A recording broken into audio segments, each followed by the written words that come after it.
नमस्कार, आपले सगळ्यांचे स्वागत.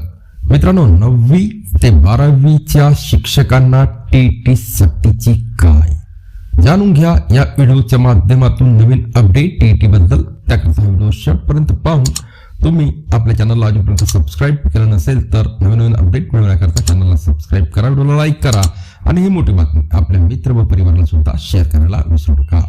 तर मित्रांनो, माध्यमिक स्तरावरील म्हणजे इयत्ता 9वी ते 12वी विशेष शिक्षकांसाठी शिक्षक पात्रता परीक्षा टीईटी अनिवार्य आहे का, याबाबत सुप्रीम कोर्टाने केंद्र सरकारकडून सविस्तर प्रतिज्ञापत्र मागितले आहे.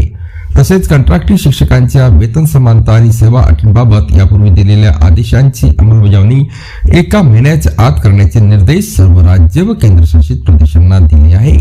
न्यायमूर्ती दीपांकर दत्ता आणि न्यायमूर्ती के विनोद चंद्रन यांच्या खंडपीठासमोर अतिरिक्त solicitor general Aishwarya Bhati, amicus curiae Krishi Malhotra तसेच वरिष्ठ वकील रामकृष्ण वीरराघवन आणि मनीष शेंगवे यांनी बाजू मांडली.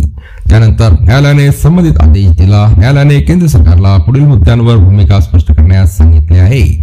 इयत्ता 9वी ते 12वी साठी विशेष शिक्षक म्हणून नियुक्ती मिळवू इच्छिणाऱ्यांसाठी टीईटी उत्तीर्ण होणे बंधनकारक आहे का. 10 जून 2022 रोजी शिक्षण मंत्रालयाने जारी केलेल्या पत्रातील भरती प्रक्रिया फाउंडेशन, प्रिपरेटरी, मिडल आणि सेकंडरी या सर्व स्तरावर लागू होते का. 2010 नंतर केंद्र सरकार किंवा कोणत्याही राज्याने माध्यमिक शाळांसाठी स्वतंत्र टीईटी परीक्षा घेतली आहे का, असे प्रश्न उपस्थित केले आहे.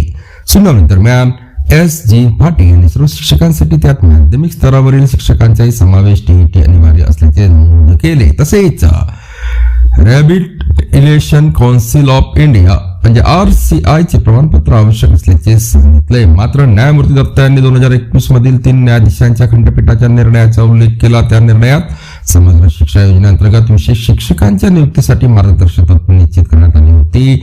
अमिकस क्युरी यांनी युक्तिवाद केला की 2022च्या निर्णयातील मार्गदर्शक तत्वात एज्युकेटर हा शब्द इयत्ता 1ली ते 5वी आणि 6वी ते 8वी साठी वापरला आहे, मात्र 9वी ते 12वी साठी नाही. त्यामुळे एकदा शिक्षक म्हणून नियुक्ती झाल्यानंतर संबंधित अपंगत्व क्षेत्रातील पात्रता पुरेशी ठरू शकते असे त्यांनी सूचित केले. विशेषतः सेवा शेवटच्या टप्प्यावर असलेल्या कंत्राटी शिक्षकांवर याचा प्रतिकूल परिणाम होऊ शकतो अशी चिंता त्यांनी व्यक्त केली. त्यामध्ये इयत्ता 1ली ते 5वी आणि 6वी ते 8वी साठी टीईटी अनिवार्य असल्याचे स्पष्ट नमूद होते, मात्र 9वी ते 12वी साठी तसा स्पष्ट उल्लेख नव्हता. यावर न्यायालयाने निरीक्षण नोंदविले की जर मार्गदर्शक तत्वांत इयत्ता 9वी व 10वीचा स्पष्ट उल्लेख नसेल तर आता ते अनिवार्य कसे म्हणता येईल. केवळ पत्राद्वारे नियम बदलता येणार नाही, त्यासाठी कायद्यात किंवा नियमात स्पष्ट तरतूद आवश्यक आहे.